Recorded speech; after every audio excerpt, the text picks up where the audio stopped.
যোৰহাটত হোৱা অসম মহোৎসৱলৈ আপোনালোকক স্বাগতম। চাওঁ আহক ইয়াত কি কি পায়। ইয়াত লাগি আছে টিকেটৰ ভিৰ, গতিকে আপোনালোকে সকলোৱে টিকেটটো কৰি ল'ব ফাৰ্ষ্ট।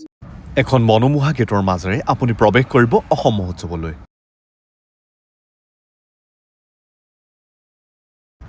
ফুল, কিতাপ নে খাদ্য সামগ্ৰী যি মন যায় সকলো ল'ব পাৰিব।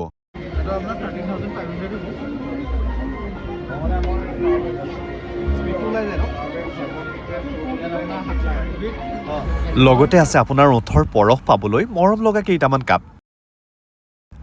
বাকীবোৰ বস্তুৰ কথা নকয়েই, এই কাপোৰ কিযোৰ দেখি কিন্তু আপোনাৰ চকুত নিশ্চয় পৰিব। লগতে আছে কাঠৰ এইখিনি সামগ্ৰী। গহনা দেখিলে চাগে ছোৱালীহঁতৰ গাত ততেই নাথাকে নহয়নে? অসম মহোৎসৱ যেতিয়া অসমীয়া সংস্কৃতিৰ ঢোল তাল নাথাকি পাৰেনে? তাৰ লগতে আছিল বেতেৰে সজ্জিত সোফা। কণমানিজনীলৈ চাওকচোন, ইমান মৰম লাগিছে।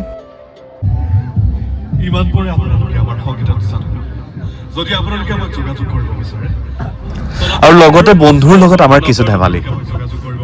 এতিয়া আহোঁ লোকেশ্যনলৈ। লোকেশ্যনটো হৈছে জে বি কলেজৰ সন্মুখতে থকা যোৰহাট ক্ৰীড়া সন্থাৰ খেলপথাৰ।